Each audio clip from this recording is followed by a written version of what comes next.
Today we have a little project we're working on. We're creating a new flower bed here at Garden Crossings. And this flower bed is northward facing, so it's going to be a shade garden.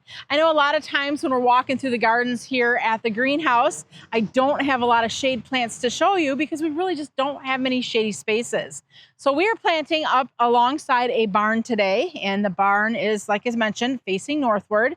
So all of the plants we'll be planting are for full shade to part shade locations. So we're going to go ahead and take a closer look at the plants that we chose, and it's 2.5 foot out by about 25 foot wide. So we really couldn't use any large plants like the large hostas because they would have just, probably 5 plants would have filled in the whole space. We wanted to go ahead and be able to show more variety and more selection to help you with ideas for what you too could plant in your shade gardens. Hi, I'm Heidi from Garden Crossings, and let's go ahead and take a look at the plants we'll be planting along this shade garden. All right, so we have about 10 or so different varieties that we are planting in this space. We were thinking at first of doing a bunch of hostas. And once we got to looking at the hostas, the ones that we were liking, they were going to be just too big for this location. So we scratched that idea and just went and found a bunch of other things that we think are pretty cool to plant in this space. So the first thing is we do have a hosta to start off with. And this is the Hosta Liberty. Hosta Liberty is one of the hostas that gets the most recognitions or most people commenting on it when they see my home garden. And the reason is this gets to be a pretty good size. Oh, what do we got? 26 inches tall and wide. So that should fill out this corner space really nice once it's mature. But the reason why I think people like this so much is just because of the coloration of it. So earlier on in the season, it's got the nice green foliage with more of a yellow, as we're seeing here, edging. But as the summer goes on, as it gets warmer, this yellow turns to a creamy white. So it definitely has different looks depending on where we're at in the season. So this is going to be, I think, something that once it matures is going to be something too that people are going to notice when we're talking about this garden bed. The next set of plants we have are Heuchera, also known as Corabels. This is the PRIMO Wild Rose. This is one of our most popular of the Heuchera that we sell. And it's got this gorgeous rosy purple foliage, deep dark veining. It gets 8 to 10 inches tall, and then it does send up some flowers that are just like little rosy flowers. My opinion on this plant, the flowers aren't very significant. It's more the foliage that you're growing this plant for. So all of the plants, with the exception of that first hosta, we are planting 3 of them. Ideally, we probably could have got away with just 1 of each of them, but we want this to look really full and filled out quickly. So that is why we have done 3 of all of the varieties that we're doing. Next, we have the Tiarella Cutting Edge. Tiarella Cutting Edge is another one that is very foliage based. It's got gorgeous serrated leaves. They're green and it's got a nice deep burgundy veining. And midsummer, it sends up a ton of white bottle brush blooms. So they're just so airy how they blow in the breeze. Cutting Edge is another one that's about 8 to 10 inches tall. And then once it sends up these flower spikes, it's probably another 6 or so inches added to the overall height of this plant. So that will be pretty, not only with flower interest, but with foliage interest as well. The Gold Heart Bleeding Heart is one of the plants I love in my garden, especially in April and May. So a lot of the plants, when they emerge, they're kind of dark, they're green. You really don't see them. They don't really pop in the garden. But this gorgeous chartreuse yellow foliage of the Gold Heart really makes a huge splash in that early summer or early spring garden. So when this foliage emerges, you can see right away the bright splashes of color out in those darker shady areas in the garden. And then once it starts blooming, it puts on these gorgeous dangling pink bleeding heart blooms. Very iconic. And this plant here will get about 24 inches tall. Sometimes I've seen them even a little bit taller, but just gorgeous, gorgeous early spring color. And when we were designing this, we also were trying to keep in mind, like, when do these flowers bloom? Because we wanted to try to have a little bit of flower color going on throughout the season. Even though I feel like with shade gardens, it is hard to really have a lot of color at all points in the season. So we tried our best to kind of just make sure there was always something of interest, be it flowers or be it foliage. One of my favorite midsummer bloomers are Astilbes, and I love poking Astilbes in those shade and part shade gardens. So this one here is Visions in Red, and it's got gorgeous red flame-like looking blooms. So they're kind of nice and spiky. Astilbe also has really nice foliage, even when it's not flowering. I mean, it is deep green, but it's got a lot of nice texture to it. So Visions in Red gets about 15 to 20 or so inches tall when it is in bloom. And it's just a nice plant to add just those little pokes of color in your shady gardens. Back to using that foliage for interest. This here is the Aralia Sun King. Anytime I see Aralia Sun King in a garden, it is often just kind of the center point or the focal point of that garden. It just really, it steals the show. What does it do? Well, this is about what it does. It just has this gorgeous, bright chartreuse foliage. This will get about 3 foot tall and 3 foot wide, so it might be a little bit big for this space, so we'll kind of have to watch and see how it does. But man, look at that. That foliage is going to really pop up against that chocolate brown of this barn. And this is going to be probably the tallest, most mounded plant in our grouping. And that's why we have it planted right dead center here along the barn, because it's going to kind of give us that high point in the center, and then it will go downward on either side with its height. But Aralia Sun King, if you are looking for something that's just different and unique to add into your shady spaces, this is a great selection. So when Rod was asking me what we should plant along here, I had given him a couple suggestions, and one of them was a Chantilly lace Aruncus. So this plant gets about 32 inches tall, so it's going to get a little bit tall, kind of like the Aralia Sun King. But what it will do is early to midsummer is it sends up these gorgeous white plumes of blooms. So that white is going to really splash and create contrast also up against the darkness of the shed. So we have 3 of them that we're going to plant in this space. I think it's going to be a little bit much, so it's going to get full fast. But as I mentioned, we're going for a quick fullness and a quick effect in this garden bed. Back to more foliage interest is the Bowles Golden Gold Sedge.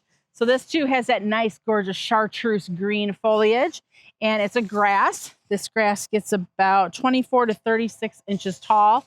And I do love having grass in the garden because it adds motion. So as this grows and gets taller, it's gonna kind of weep over and just add kind of that breezy swaying look into the space. And again, this grass was the grass we chose due to its gorgeous foliage color. I feel like a shade garden's not complete if you don't have Brunnera in it. And this is a gorgeous Brunnera that we are actually trialing right now. This one is not out on the market quite yet. This will be introduced in 2026. And this is the Brunnera Permafrost. This is a trial plant we got from Darwin Perennials. This will be part of our Bloomables collection. And they have 3 great Brunnera that they're adding in. We chose to do the Permafrost here in our little grouping. But if you are looking for early spring color, the gorgeous periwinkle blooms of Permafrost are something that I think are just very iconic of a spring blooming flower, especially with a Brunnera. And when it's not blooming later on in the season, you can see it's got wonderful silver foliage, deep green veining. So this foliage is even going to pop later on in the summer when this plant is not blooming. Here's another one that I told Rod we needed to add in. This is a crested surf fern. This is a plant that will get about 20 to 22 inches tall and wide. And this thing is just waiting to bust out of its pot. So you may be wondering, "God, Heidi, those plants, they're not very tall. They all are pretty short." Well, the reason why is because consistently throughout the summer, we are trimming our plants. So when you order a plant online or if you come shopping in our garden center, a lot of times you're going to find a plant that has been trimmed back. And the reason we do that is because it's more important to us to sell you a nice, full, well-branched plant than something that just has a couple stems that's in flower. Because we know that a plant that is well-branched and full is going to have a better chance of overwintering than something that's put all of its energy up and into the flower. If that energy has gone straight up into 1 or 2 flowers, it doesn't have a lot of foliage, that plant was not able to put its energy necessarily down into the roots. The roots are what's most important. That's what's going to help this plant survive through the winter, is having an excellent root system. So by trimming the plants, we're eliminating the flowers, we're eliminating the energy going up into the flowers, and it's more pushing the energy down into the root system. And the last three plants in this grouping are just small little hostas. This is the hosta Wrinkle in Time. So Wrinkle in Time will only get about 9 inches tall. And the reason why we chose Wrinkle in Time is because this one has gorgeous purple blooms. Now hostas have blooms that range from white to light purple to darker purple. And the blooms on this plant, when we show you this next year when it's blooming, you're really gonna say, wow, those are gorgeous dark blooms. So we just wanted to have something small that's not gonna take up a lot of space, but also has really gorgeous bloom interest. And that's what the Wrinkle in Time is bringing to this garden bed. One thing you'll notice is that we're using the Eco Plus quart. We are removing our perennials from these pots, and we'll go ahead and compost those at a later time. We are not planting them in the ground. This job is much easier when we use our twist and plant auger. Easily digs the hole in just the perfect size. He does use a little garden trowel though to kind of scrape off the bark, to scrape that away before he uses the auger. And the reason why is that we're gonna reuse that mulch. So if we can keep it clean by scraping it away and then reapplying it over top of the soil in the hole where the plant's being buried in.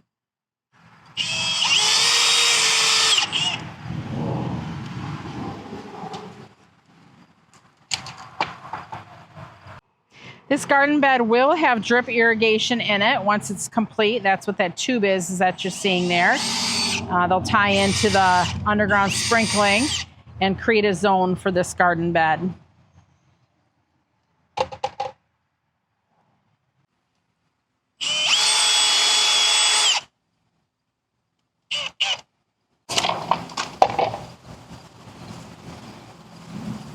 Changing up the pattern here a little bit because we want to make sure that it's kind of a zigzag pattern.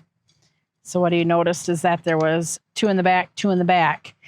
So we changed it up so it goes 1 in the back, 2 in the back, 1 in the back, based on the various different varieties. All these plants are spaced about 18 inches apart. As I mentioned, it's going to fill out quickly once these plants do start to grow. All right, he's halfway done with the project. You can see how quick that went though with that twist and plant auger. Just really slick. The nice thing with this garden bed is there's no roots or rocks, so nothing to worry about catching that auger on. That is one thing that you do need to be careful when you're using the auger, is that you know the location you're digging into. If it's got a lot of roots or a lot of rocks, you want to make sure that you have your drill set so that if you hit something, that it automatically stops. Otherwise, it can jerk your wrist and potentially create injury. So definitely know the area you're planting into and if it's safe to use an auger. While he gets those final few put in, I wanted to give you just a quick little update on the arborvitae trees that were planted a couple weeks back. And you can see how they are looking very happy.